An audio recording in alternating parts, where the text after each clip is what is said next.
All right. So I wanted to do another example. I wanted to change up the look of the equation just a little bit. So rather than being in what we think of as sort of this general form for the linear equations, this kind of ax plus by is c. Um, Another way you can have these written is where you have them essentially solved for y. Um, this is what we would call slope-intercept form. We're not talking about slopes here, but again, this is all kind of stuff that's precursor to the algebra course. So you'll be investigating slopes and kind of what that means in there. In any event, slope-intercept form is essentially just the linear equation solved for y. So rewritten as like a y equals. And you'll often hear it kind of, what you'll hear it sort of said is y equals mx plus b. So it's y equals, some constant times x, kind of plus or minus some constant on the end. So if you take one of these linear equations and you solve for y, it's going to end up looking something like this. So in this case, 1/3 x minus 1. The form of it doesn't make a huge difference. It affects a little bit how we want to strategize picking the x's. So in this case, I want x's that, will be whole numbers after they get multiplied by 1/3, right? So I've got 1/3 times x. I'd like to end up with something that's a whole number after I do that multiplication. This is really multiplying by 1/3 is really dividing by 3. So what I want here is I want x's that are kind of multiples of 3, right? So 3, 6, 9, 12, 15. These would be the kind of values I'd want here so that when I multiply by 1/3, I'll still end up with a whole number. Again, you could pick any number you want. It's just a matter of trying to set yourself up to get the nicest possible coordinates and solutions. That's the idea here. So I got the table set up. I did right, -6, -3, 0 in the middle, and then +3 and 6. So let's get going. Let's sub this in. So when x is -6, so this solution is going to look a little different. So 1/3 times -6, kind of -1. And what's going to happen here, right, is I'm going to have, essentially -6 divided by 3. That's -2, right? So in this case, what's nice about this setup is you're kind of essentially setting the form of the equation kind of gives you y without as much work, without quite as many steps. You just sort of do this multiplication and then you just kind of, right, do the addition subtraction. So in this case, the y would be -3. So -6 in the x gives us -3 for the y's. And then we keep going. So what about when x is -3? So your y is going to be 1/3 times that minus 1. So that's going to be -1 minus 1. So in this case, your y value is -2. I'm suspicious about the pattern, but of course, two numbers don't really make a pattern. We got to get at least 3 in here to kind of make sure we didn't just screw up. What about when x is 0? Now this one is really nice because you have y is, right, 1/3 times 0 minus 1. Well, 1/3 times 0 is 0.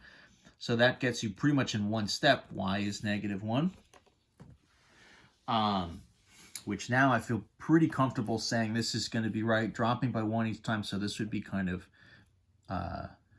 or no, we're going up by 1, right? I've said dropping, but it's negatives, right? So +1, +1, +1. So -2 to -1 to 0 and then to +1. I'll do a quick double check. I can't abide just like not confirming that. When x is 3, is going to be, right? 1/3 times 3 minus 1. So 1/3 times 3 is 1. 1 minus 1 is, of course, 0. Checks out. I'll squeeze one last one in here. When x is positive 6, 1/3 times 6 minus 1. So that's 2 minus 1 means y here is positive 1. Right? So that's our table of solutions. So let's get it graphed. We're working with, so y is 1/3 x minus 1. What am I looking at here? So the y is kind of mostly negatives. I need to go plus -6. And the x's. So I don't need tons of space for the y's. Mostly negative.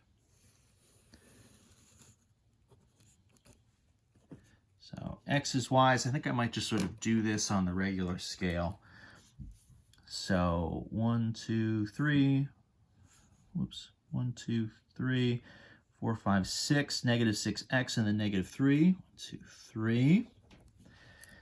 So that would be kind of point number 1. -3, -2. 1, 2, 3, 2. Get here, right? 0, -1. My y-intercept straight down.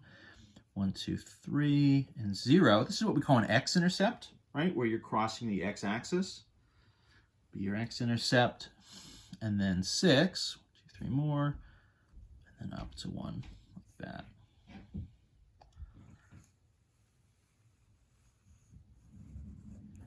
And then we'll draw our line to connect it. So there we go. So that's going to be our sort of graph for the solution. So that's y is 1/3 x minus 1. Basically the same kind of setup that we were doing before, right? Pretty much the same kind of outline, right? Make your sort of table of values, pick your x's, sub them in, and find the y's that go with it, right? Make your table and then, right? Plot the points, connect the dots. That's the idea. I want to do 2 more short examples. So I want to just look at horizontal and vertical lines just ever so briefly. So an equation of the form, so x equals a, this is going to give you a vertical graph, vertical line graph, right? So for example, you know, say I have x equals -3 as an equation. What that means, really, right, is that your x value is fixed at -3. Your y value could kind of be anything, right? The y value could literally be sort of any number in the world. But the x value has to sort of stay fixed at -3. That's the kind of basic of what that equation is saying. And so if you do that, you say the x is sort of 1, 2, 3. It's kind of -3 here, but the y could be anything, either kind of up or down. So if you sort of take that principle and then you start to graph it, you're going to get something like this, right? You're going to get a vertical line straight up and down, right, from this sort of x equals equation. So, you know, linear in the sense of giving you a straight line, it gives you this sort of vertical value. If you have an equation in the form, you know, y equals b, what that's going to give you is a horizontal graph. So if you have something that's y equals, it's going to give you a horizontal. And again, if you sort of think of the layout here, what if I have, y equals positive 2 or something, right? So what is that going to mean? So that means the y value is kind of fixed at 2. So that's sort of up by 2. And then you sit. X could literally be any number. So there's no restriction here. So it's not that there are no x values. It's that for the equation, there's no restrictions. So, as long as your y coordinate is 2, x could be anything, right?